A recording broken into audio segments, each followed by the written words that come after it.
Thank you all for joining us today. It's going to be a really exciting talk today. I am Daphne, and I am joined by Amber today from Ocean Wise as well. But we have a really special program for you today.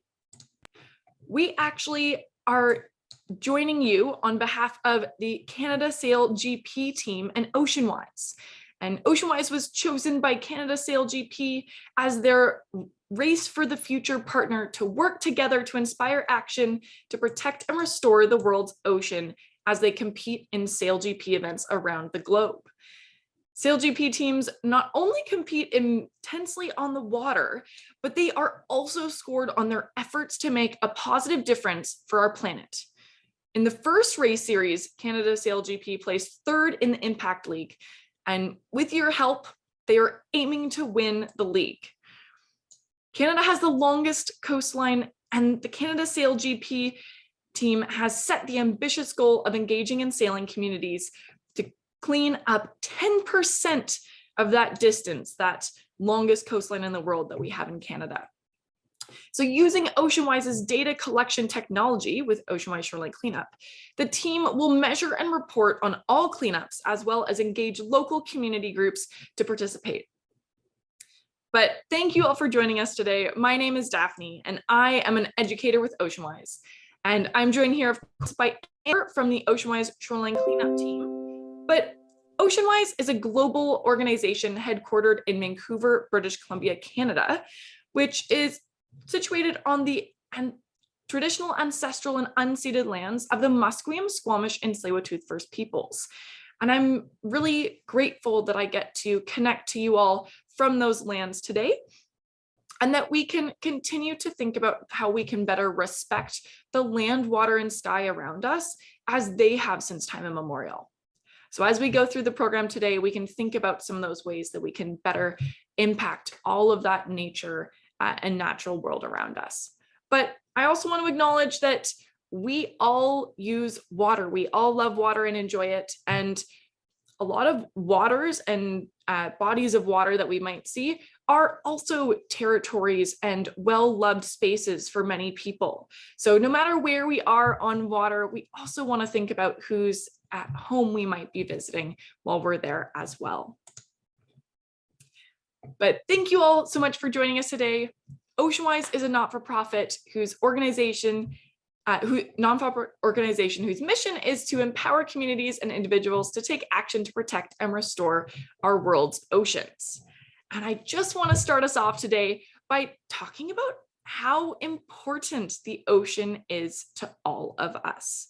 So if you'd like to share in the chat how the ocean is important to you. How do you feel connected to the ocean? I'm sure we all have very different ideas.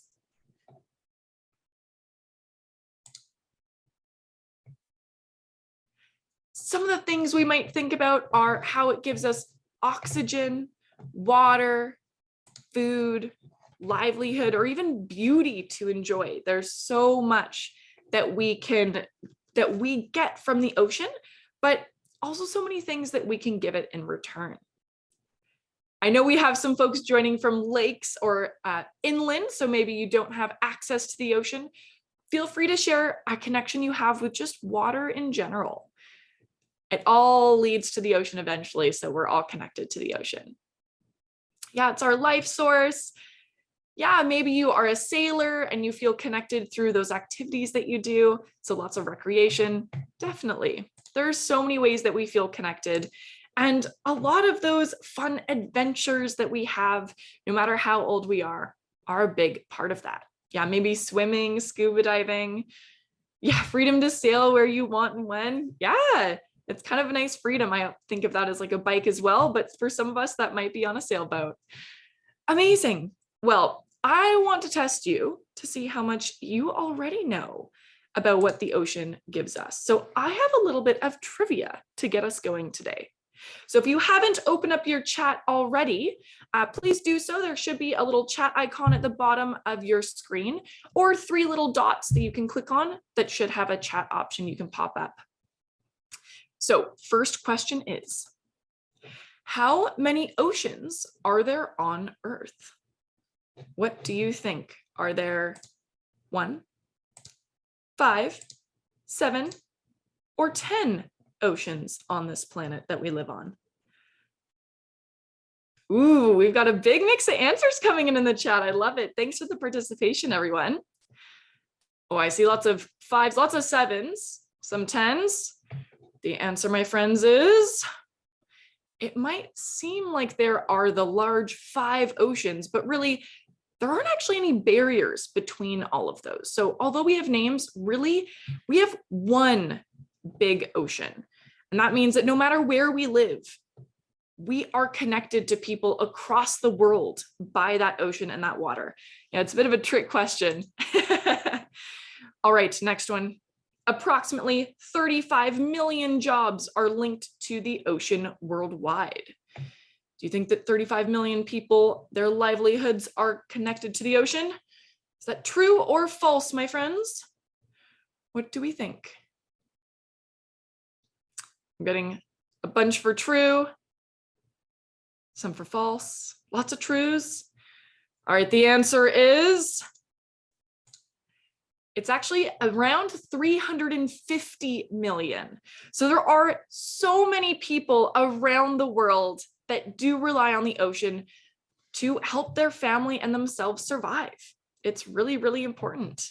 The value of the global ocean-based economic sectors is estimated between 3 to 6 trillion US dollars per year.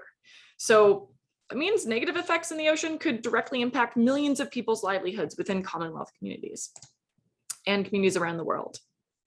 All right, the ocean absorbs 25% of carbon dioxide emissions that human activities generate every year. Do you think that is true or false? I'm getting some true, maybe some false. It gets a bit hard. Ooh, lots of mixed reviews on this one. This is a good one. All right, the answer is true. 25% of those carbon emissions are going to be absorbed by the ocean, and it becomes this huge carbon sink and this kind of storage that we can use to help fight climate change. But it also can have some negative impacts as well on some of that life we find there. All right, last question, everyone. Life in the ocean produces more than 50% of oxygen in the atmosphere. True or false? I see some people were saying it seemed too low for that 25% for the last question. That is just for that human, the human impacts of that CO2. So there is a huge amount of carbon stored in the ocean. For this question though, 50% of the oxygen in the atmosphere produced by the ocean, that is true. There's so much life in the ocean, and there's tons and tons of animals that we might be more familiar with, but there's also lots of algae and plankton that are going to help produce oxygen through photosynthesis, just like the plants we're used to having around us. So well done, everyone. Give yourselves a round of applause. But I think it's time to now think of not only some of that life that we see, but also some of those threats that it might face, right? To be able to preserve this beauty and biodiversity that the ocean holds, we might have to overcome some challenges. So let's share in the chat one challenge you think the ocean faces. What are some of those challenges we might see? Overfishing, pollution, definitely. Plastics. Yeah, I'd even say some of those carbon emissions from climate change that we were talking about. There's too much of that carbon getting into the ocean. Warming water, yeah, that also contributes from that climate change as well. And it does hold quite a lot of that heat as well. It's a big sink for temperature as well as that carbon. Acidification, definitely. Ocean acidification, we see some of that impacts right here in British Columbia, where I am today. Yeah, we've got so many impacts all across the ocean. And there's so many of those threats. Ocean Wise, though, we've decided to focus on 3 that we are trying to help tackle. So those are climate change, ocean pollution, and overfishing. And we have some initiatives to try and help tackle some of those problems. And I'll showcase just a few today. But what I really want us to think about is how we are really all at the forefront of that. We all have the ability to make a positive impact on the ocean. And one of those that we were talking about that Ocean Wise is tackling is that overfishing. So there are so many things that we're tackling. 3 billion people in the world actually rely on the ocean as a primary source of protein. But one of the big things I want you to see here is that 91% of Canadians want their seafood to be sustainable, but only 11% buy sustainable seafood every time they shop. So people want to have that positive impact if they are choosing to eat seafood. And Ocean Wise actually has a really cool program to help people do that. That's one of those initiatives we have to help. So let's take a deeper look into this. Ocean Wise determines what is sustainable by looking at 4 different criteria. The first is the abundance of the fish. The second is whether the fish stock is well managed. The third is the impacts that it has on the habitat. And the fourth is bycatch, which is also known as the effects on non-target species. Sustainability depends on things like the exact species name, the area where it was caught, and the gear type that was used to catch it. So for that reason, we partner with businesses, figure out that research beforehand so that the consumer doesn't have to do it, and label the sustainable seafood directly on menus and packaging so that when people go out trying to find great things to eat, it's really easy for them to do so. You can look for the Ocean Wise symbol when you're dining out or buying seafood for assurance that it's ocean friendly.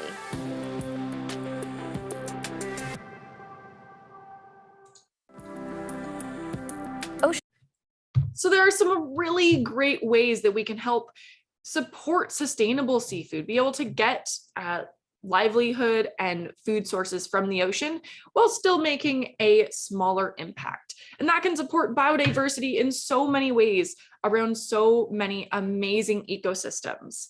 But it isn't just sustainable food choices that can help make a difference. Helping support those ecosystems can help support those fish stocks and even help fight climate change. And Ocean Wise is exploring seaforestation for food, biodiversity, revitalization, and carbon sequestration within the ocean. But really, what is seaforestation? It's this crazy term that's new to many of us. And it's the act of restoring, planting, managing, and caring for underwater seaweed forests. And along the coast of British Columbia, here on the west coast of Canada, we do have lots and lots of kelp forests, these huge, tall underwater forests, really. But we have seen a big decline in a lot of years. But bringing this back can be a huge support. The underwater forest, seaweed, are an extraordinary resource because they take CO2 out of the water to turn it into tissue that grow rapidly, that grow 30 times faster than terrestrial forests. Massive carbon drawdown is the greatest benefit that I see from seaweed expansion.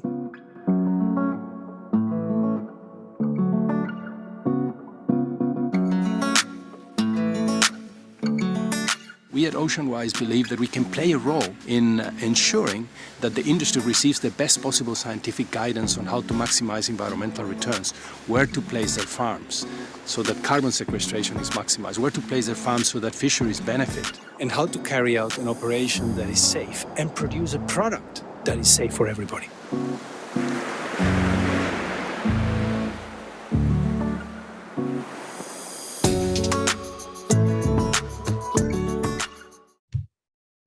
So I think seaforestation is a really cool initiative to try and figure out ways that we can not only have another food source that we can use, but also to support biodiversity and even try and help climate change. If you want to learn more about that seaforestation initiative, there was a cool recent new report that came out just a week or so ago, and there's way more that you can learn about that on the ocean.org website, as well as through that link there. But there's another challenge that Ocean Wise is trying to tackle, and that is that pollution. And one of the big ones that I saw mentioned in the chat is that plastic pollution. And we had a really great question of how do you quantify ocean pollution? Well, it's really hard to know. And that's something that's a big question for so many organizations trying to help tackle that problem. Do we really know exactly how much there is out there? It's hard to know. What we do know is some of the rate at which it is entering the ocean. So that is through rivers, through land and beaches, maybe even through the air traveling, as some plastics are lightweight and can get traveled. But we do know about a garbage truck worth of garbage enters the ocean every minute. So that's a lot that's getting added. And we see a lot of that traveling through those rivers, lakes, from communities, and ending up on beaches like we see here. Now, that means that there is this big plastic problem, right? If we have all of these plastic items that last a really long time that we see polluting, that means that there's a big impact from those. I mean, half the plastic in the world was created in the last, how many years do you think? 50, 35, 25, or 15 years? Let us know in the chat what you think. Half the plastic ever created.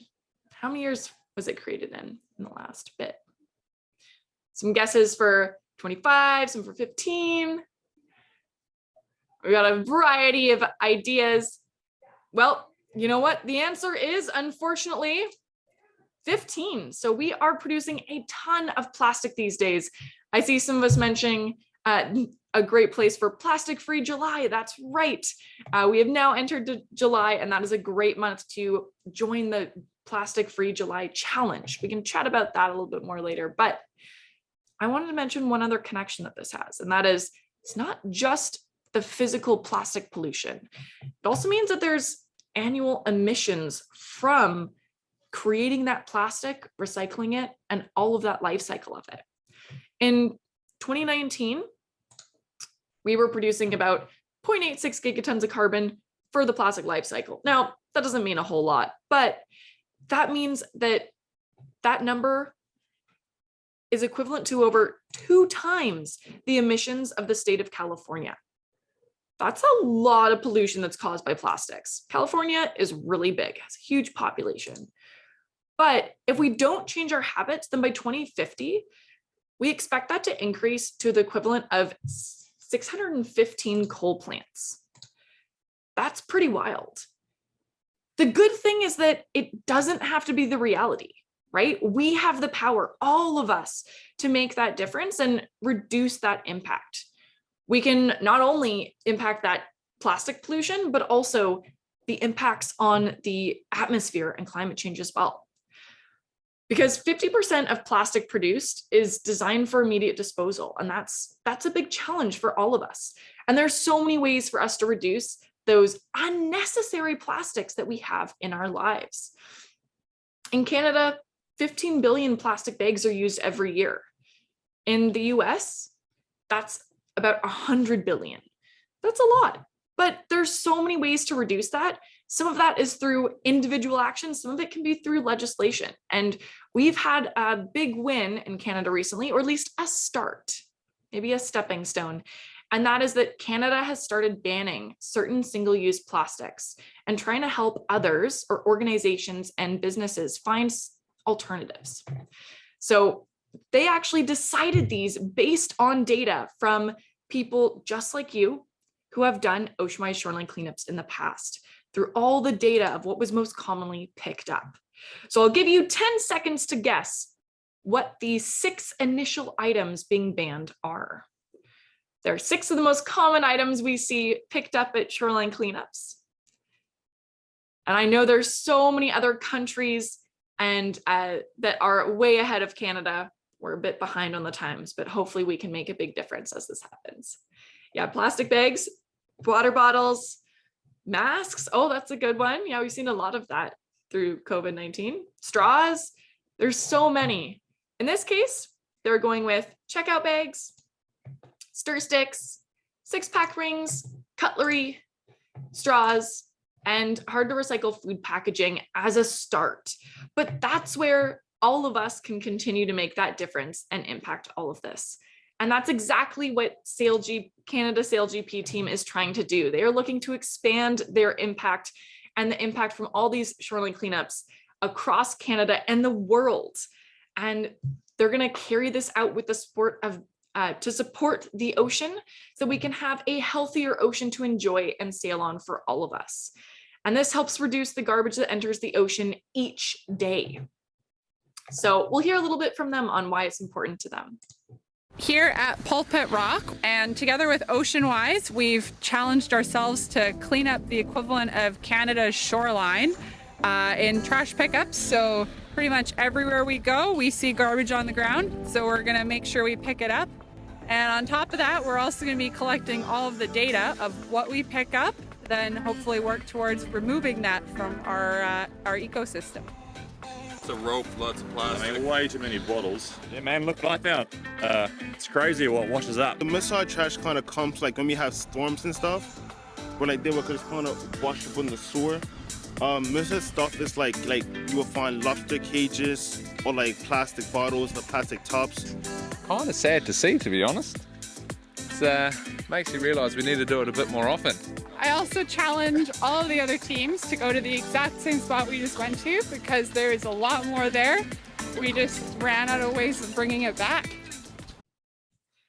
So Canada SailGP team is looking to have that impact just like we at Ocean Wise are. And one of the biggest ways that these shoreline cleanups can make a difference is by preventing that plastic from entering the ocean or entering our waterways, right? And no matter where that plastic is left on the ground or in water, it can actually break down into smaller and smaller pieces until it becomes these microplastics, these pieces smaller than a grain of rice. And those are then extremely hard to pick up, right? Instead of one item that's large, it's now thousands or more pieces. So this can be an impact for so many aspects of life, including animals in the ocean. If an animal that's a filter feeder, such as a whale or some clams, are looking for food, they're going to find two different options a lot of the time. They're going to find option one, the top, and option two, which will be the bottom. Which one do you think is edible? Which one are we actually trying to go for as an animal? The top or the bottom?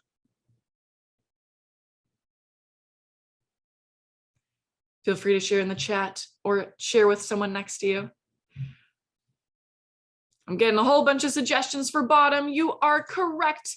We have a bunch of plankton there, a whole bunch of zooplankton, those animal plankton, a really healthy choice for many animals in the ocean.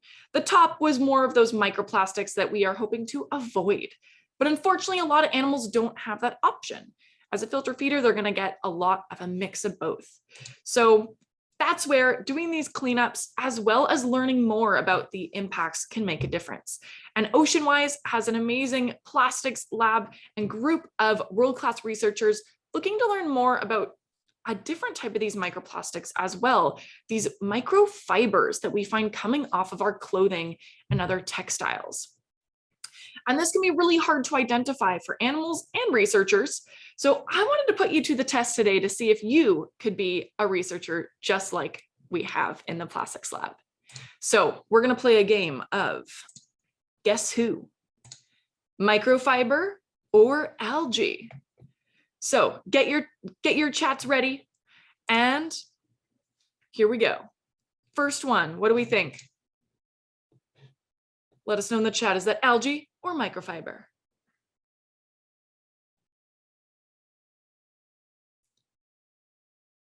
Ooh, we've got mixed reviews. That's a tough one.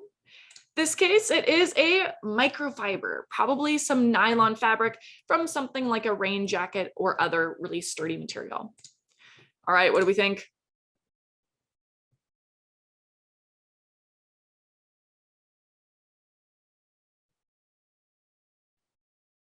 We're getting a bunch of fiber, some for algae. In this case, it is a type of seaweed or algae. Well done. It can be hard to choose, but last one, last opportunity. Can you get it? It's hard even for our researchers. They even need some special tech to help them figure it out. Ooh, lots of guesses for fiber. It is. This is actually some polyester fabric, and a common item that we see shedding the most of these fibers is actually fleece. Now, just because you have fleece doesn't mean you need to get rid of it. There are ways to improve that, such as putting a filter on your washing machine, as well as using products such as a Coraball or a Guppy Friend, which actually help trap those plastics from exiting your washing machine and entering waterways. So there's lots of ways to make a big difference. But there's so many great ideas out there that people have to help us have a positive impact on the planet. So I wanted us to take a moment to share some of our great ideas of maybe some things that we already do to make a difference. And to start us off, I thought I would have us think about something that we already do. So if you want to play a little game with me, I like to call this Have I Ever? And I start with 5 fingers up in the air. These are just a few things that I like to do all the time. And that is, first one, have a water bottle or a drink container that I can wash and reuse. If you do that, take away a finger. I like to have containers for my lunch or for leftovers, maybe bring it to a restaurant to take my leftovers home. And I can wash and reuse those containers. Great way to reuse. Also, buying secondhand clothing or going to a consignment store that has lightly used clothing, maybe even using hand-me-downs, great way to reuse. Clothing can be a really big polluter. Leading or running and participating in a shoreline cleanup is another great one. If you haven't, maybe you'll be inspired after today. And also telling others what we can do, because our voices are really powerful and people want to listen to each other. But you know what? I'd like to share, or I like to hear some of your ideas. So what are some of your brilliant ideas on ways that you might already help, or that you would like to start helping the ocean more? Hosting a clean regatta, that's a great idea.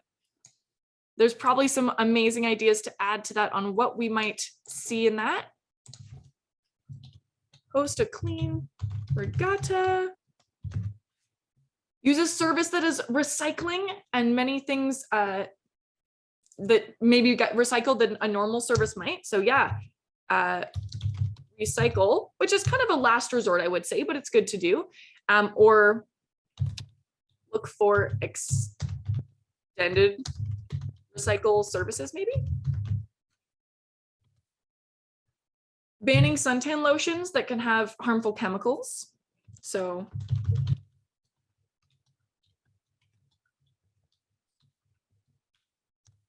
biking, yeah, so alternative, oh, that's not how you spell that, alternative modes of transport.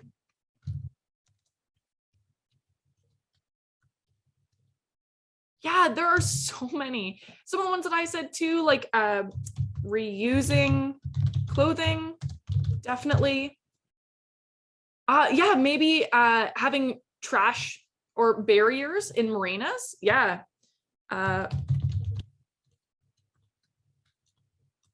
Those are great ideas. Yeah, and yes, buy less overall. That is one of my favorites, because you know what? That's going to impact almost every challenge that the ocean has, right? That's going to help with reducing pollution, as well as reducing your carbon footprint as well, helping fight climate change. So these are some great ideas that you've all had so far. Thanks so much for sharing. I'm sure you'll have more to share in the chat as well. But here are just 3 that I was going to challenge us to today. Some of them you might already do, like telling your friends and family, but I do encourage you to tell them more about what you are doing in your life, as well as signing up or joining a shoreline cleanup, maybe even trying to help out SailGP with their targets. And another one you can do to learn more about yourself and your plastic habits is take the plastic challenge from Ocean Wise. And that's a great way to see what plastics you are using most in your life that might be unnecessary and you could try and reduce. Don't go too far in at the beginning. Just try and reduce one thing at a time to make it a small behavior change that becomes big over time. But there's so many amazing things we're all doing. Thanks so much for contributing, everyone. I want to turn it over to Amber, who is going to help us become experts and ocean champions by telling us how to lead a shoreline cleanup and giving us all of those skills we're going to need to be awesome just like her. So thanks so much for joining us today, Amber. Thanks, Daphne. I really appreciate it. And I'm so excited to be here. Thank you again, yes, for having me. I'm going to deal with the more kind of logistical aspects of actually leading a shoreline cleanup, but Daphne has provided so much amazing information on why we do shoreline cleanups, what is in our oceans that we're trying to keep from getting into our oceans, so the plastic problems and things like that. So I will be dealing with the okay, we know we need to do shoreline cleanups, but how do we get started? And as Daphne said, my name is Amber Schmucker. I am a shoreline cleanup specialist with Ocean Wise. And the Ocean Wise Shoreline Cleanup has grown into one of the largest direct action programs in Canada, which is pretty amazing. So what this program is doing is providing Canadians across the country the opportunity to take action in their communities wherever water meets land. So that might be a beach shoreline, that might be a storm drain. It doesn't have to be just that traditional shoreline that we think of. And what we're trying to do is just one piece of litter at a time contribute to bettering our shorelines. Today, I will be going over the steps for how to start your cleanup journey, for how to register your shoreline cleanup, and specifically how to help SailGP reach the Canada team to reach their targets. So before we get started, just in the chat, I would love if you have led a shoreline cleanup, if you could let me know where, and you can maybe inspire our fellow participants in our program today, just so they can see where people have led shoreline cleanups in the past. And if you haven't, that is totally fine. You could also share maybe where you are thinking of leading a shoreline cleanup, or a good spot that you've seen that you think would be a good area. Yes, great. Oh, amazing. Calgary, love it. Toronto, you've participated in Humber Bay cleanups, love to hear it. Okay, so we're a little bit familiar with the program, but I will be giving a deep dive into how to register your next cleanup in case you need that support. So in order to kind of separate all of our journey, if you will, we've separated into before your cleanup, during your cleanup, and after. So the steps that you would take during that time. So thank you. Next slide. Okay, so your very first step, and truly the best place to start in your cleanup journey, is on our website, shorelinecleanup.org. You can also access it through ocean.org if that's easier for you to remember and access. And the first thing to do is to either log into your shoreline cleanup account if you already have one, or create a shoreline cleanup account. The reason that this is so important is this is how you can access your cleanups and update information as needed, which will make a little bit more sense in just a moment. Next slide. So you've decided that you want to do a cleanup, that you are going to lead your very own cleanup. That is amazing. That is great. The first step to doing that after you've logged in and created your account is to go to our website, select the lead menu, and you're going to be conducting a community or solo cleanup. So it's very simple. You go, it says lead at the top of the page, and you select community or solo cleanup, which will bring you to a web page with cleanup information, kind of how to lead a cleanup, some downloadable resources, but maybe most importantly, our cleanup map, which you can see here a screenshot of on the slide here. And what this map contains is the locations of our cleanup sites that are already pre-registered into our system. So in order to select your site, you input the date of your cleanup and the location that the municipality that you're going to be cleaning up in. And then the map will populate with all of these red pins, which you can see on the site here. So just as a little example, I typed in that I'm in Toronto, and I zoomed around the location, and I decided that I wanted to select and clean up at the Toronto Sailing Club. So I found where that was located on the map, and I selected the red pin, which then on the side, on the list that you can see on the side here under 43 results, we'll put a little red bar beside that cleanup site location. And all I have to do to select that site and say that I want to clean up there is select start a cleanup here. So Simple as that. You're on your way to getting your cleanup inputted and being able to share. One thing I do just before we move forward in the specifics of inputting your cleanup information, just as a disclaimer, Ocean Wise Shoreline Cleanup is open to participants of all ages. However, the following steps are for leading a cleanup, and that is limited to individuals that are 19 or older, which is totally fine. If you're under 19, what you will need is either a guardian, a parent, a coach to be that cleanup leader, and you'll be able to participate. Next slide. So back to the logistics and how to get your cleanup all registered. So once you've clicked start a cleanup here, you'll be directed to a form style page where you'll fill in all of your cleanup details. It's important that you try to be as accurate as possible when you fill out this page, because this is the information that will appear on your event page that's generated after you click that submit button. And what this event page is for is kind of your one-stop shop for sharing information and specifics about your cleanup. And it's the page that your participants will be able to register through. So it's kind of the first thing that they see. So to generate this page, you have to modify the details in the back end here, which you can see in the screenshot on the right of your screen. And to do that, you simply need to either type in information that is asked in the boxes that are provided on the page, or you'll utilize various drop-down menus to select what that question is asking for. So one thing that is very, very important for the group here today, if you want to contribute to SailGP's goals, is to, when it says group type, you will click the drop-down and you'll scroll right down to the bottom because it's alphabetical and we have quite a few groups that we work with, but SailGP is on that list. And if you want your cleanup to be captured under the SailGP group type, you will just select that from the list during this portion of your cleanup registration. So when you're inputting all your details. Once all your details are inputted, so that's things like I said, your group type, whether your cleanup is public or private, the email of the individual that's leading the cleanup, and some just various form style information, you will select create my cleanup. And then that leads you directly to your cleanup event page.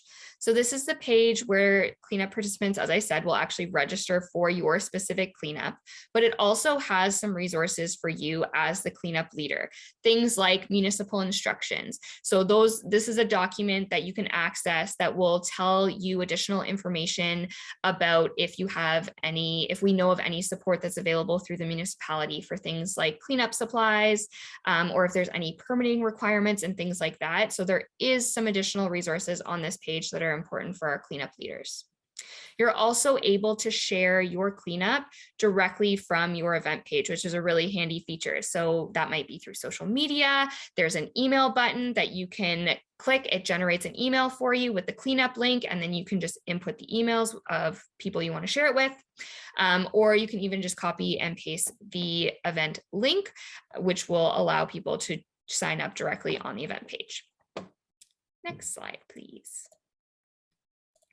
So one of the last things that you need to do, so your cleanup is registered now, it's on the site, you're having a bunch of people sign up and you're getting super excited for the day, but there are a couple of additional steps that you need to take to make sure that you're fully ready for your cleanup event. So that is gathering all of your supplies and making sure you're prepared as you can possibly be. So things that we recommend bringing, supplies that we recommend bringing for your cleanup are things like reusable gloves, reusable bags or buckets, some printout data cards as backups, which we'll get to in a second, some backup waivers in case people need to sign them on the day, pens, hand sanitizer. You don't need to memorize this by any means. All of this information is available in our site coordinator guide, which is on our website. But just to kind of give you the Sparks Notes version, just some quick notes and things to think about when you're preparing your supplies for your cleanup event. That is kind of the main key supplies that you need. One of the most commonly asked questions that we actually receive for the shoreline cleanup is around sourcing supplies. And we encourage volunteers to bring their own supplies. So that is typically a bucket, a reusable bag, garden gloves or cleaning gloves. Alternatively, you can also reach out to the municipality to source supplies, or you can reach out to local businesses and ask for donations. The reason that we do mostly encourage volunteers to bring their own supplies is because as a national conservation organization with over 2,000 cleanups per year, if we're constantly using single-use bags and gloves, it can create quite an impact. So we want to use reusables whenever possible. Another kind of point, and something that site coordinators do typically put on their event pages, is things that their participants can consider bringing to gear up and make sure they're prepared for cleaning up as well. That's things like personal protective equipment, so masks if needed, reusable water bottle, and a plastic-free snack, weather appropriate clothing, and sunscreen. It's always good to be prepared, rain or shine. We do clean in rain or shine, within reason, of course. And this is some great information to add under the additional info section on your event page. Next slide. So the prep is done and you're at the cleanup day. This is the big one. You're all set and you're ready to go. It's time for the fun to begin. So before you get your group into actually cleaning up, I know the suspense is killing you. We do have to check off a couple of additional items to make sure that we're all prepared and ready to have a safe and fun cleanup. So cleanup leaders at the start of the cleanup will typically deliver a welcome and land acknowledgement. They'll discuss the day of logistics, so how the cleanup's going to go, what area of the beach is being covered, so start and kind of finish on the shoreline, things like how we're collecting data. Are we tallying it as we go? Do we plan to sort all of our litter after the fact, et cetera, et cetera. They'll also deliver a safety talk. They'll hand out supplies, and then they'll make sure that everyone knows the reason that we're here today and our main call to action for our day. And this is super important information. Obviously, it could be kind of hard to make up off the top of your head. So there are scripts available, again, in the site coordinator guide to help cleanup leaders make sure that all cleanup participants are prepared for the cleanup. Cleanup participants on the cleanup day, the first thing that they're expected to do, just so everyone is aware, is to meet in the designated area. So they really just need to know where they're going, bring supplies if that's been requested, and wait for the instructions that the cleanup leaders will be giving.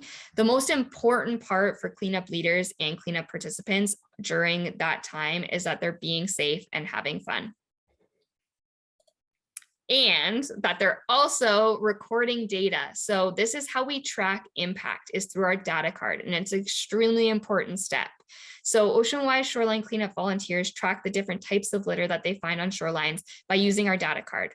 The data card have preset litter categories, as you can see from the photos here, with common litter items found. So this is things like food packaging, cigarette butts, but there's also space for you to add your own items. Not every common litter item is the same across different locations, right? So we do have areas where you can input your own.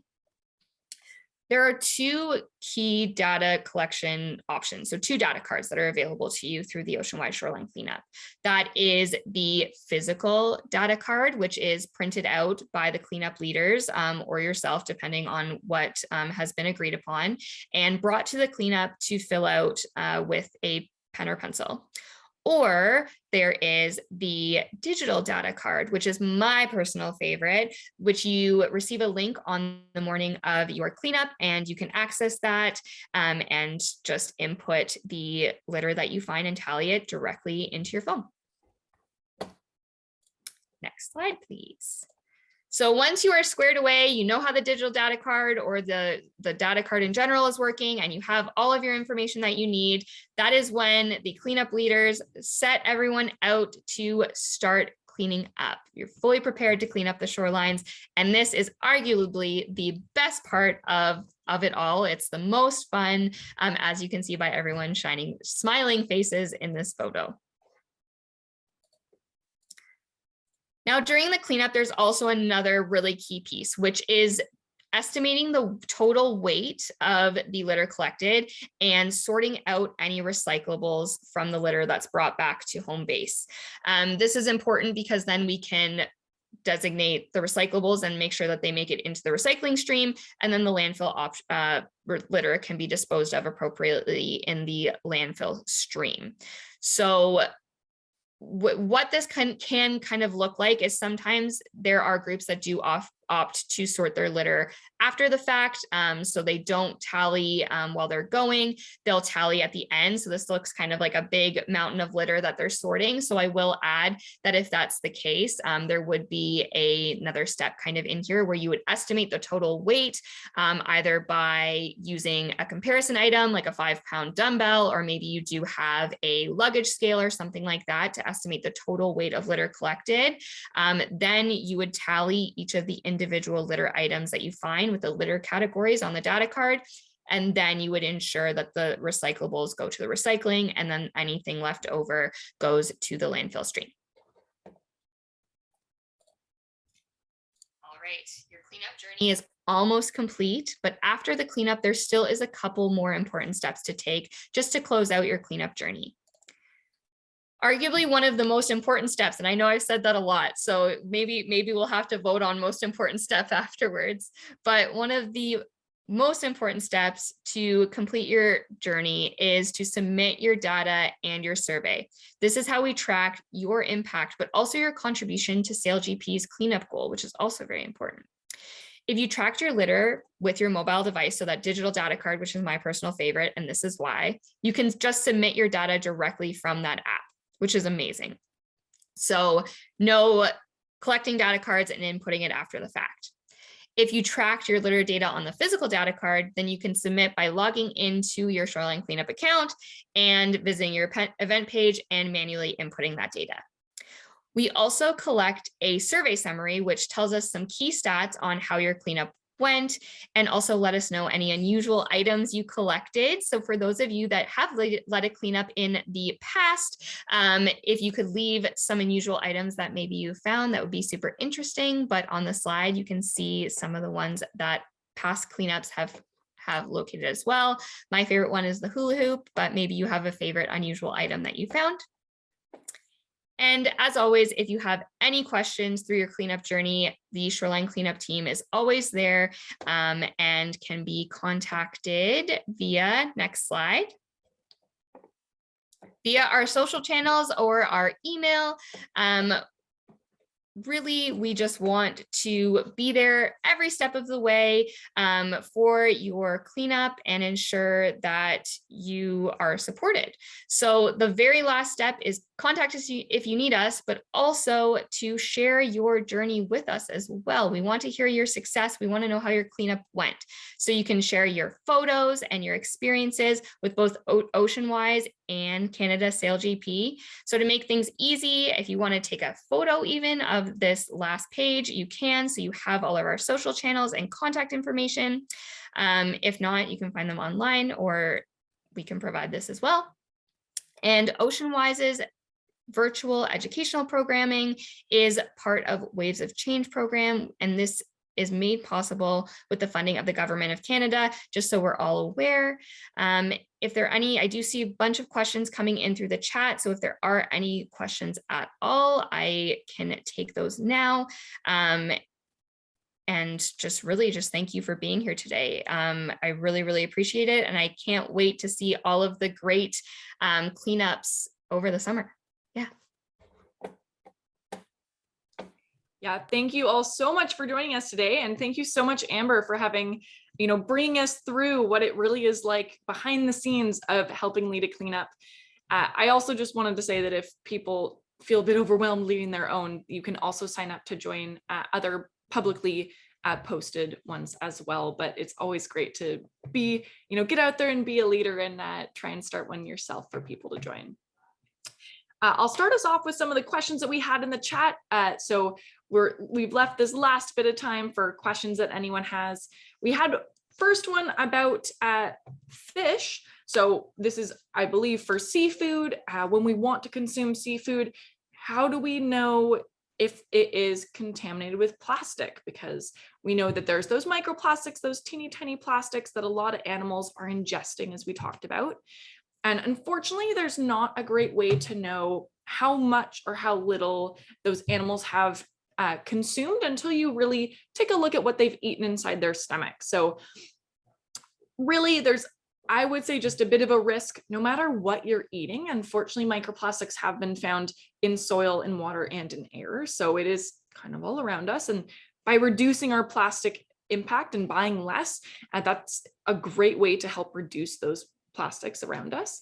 But I would say, if you're uncomfortable eating fish with plastic, that's fine. You can just not eat those seafood items, and also maybe staying away from some of those filter feeding animals as well can kind of assist that. But we're lucky in Canada and many other places in the world to have lots of protein options. So you don't have to eat seafood.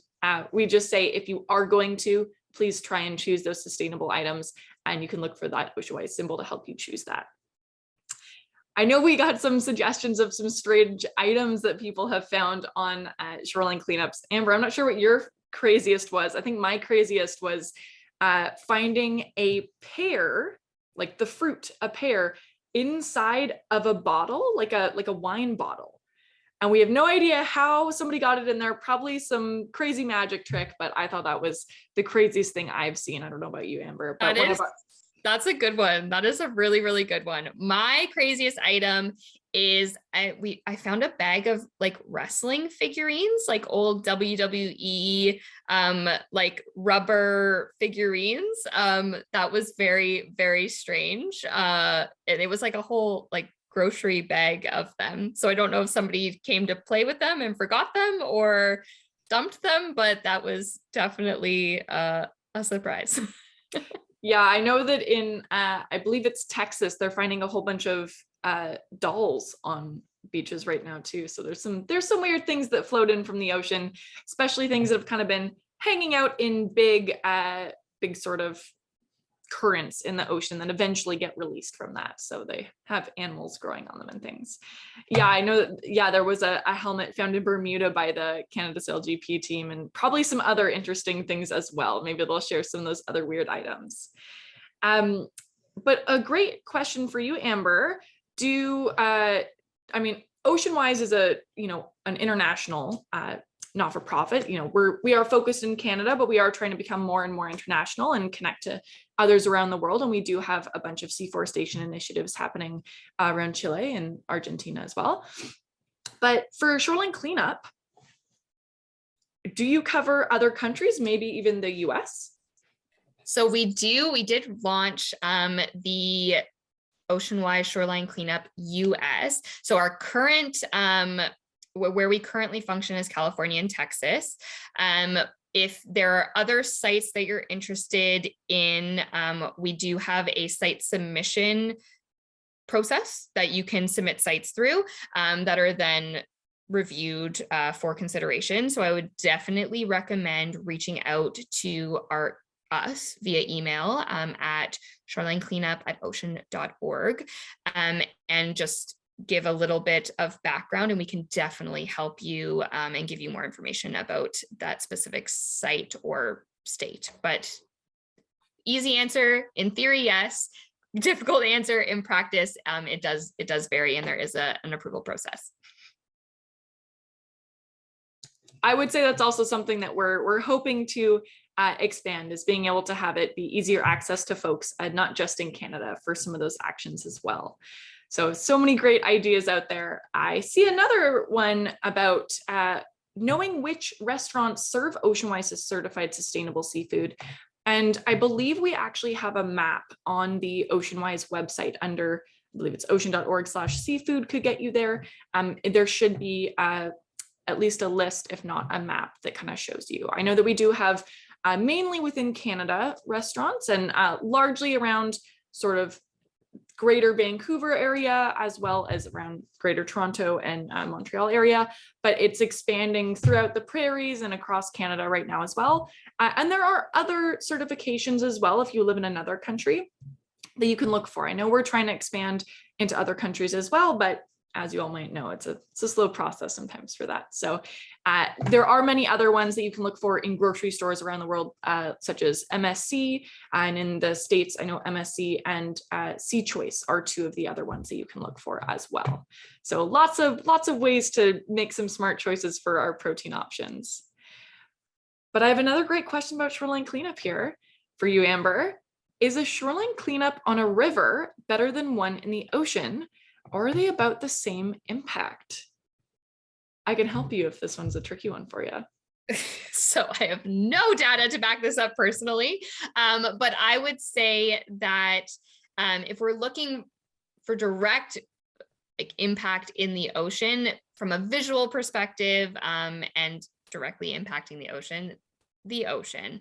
But I will say that honestly, wherever you find litter, you're making an impact, whether that is in an urban boundary and a storm drain, whether that is a river, a creek, it really, wherever water meets land, you are making that impact. So I wouldn't want to kind of diminish the impact in one or the other. So that is my very roundabout answer. But if Daphne has any other better data supported answers, please feel free to jump in.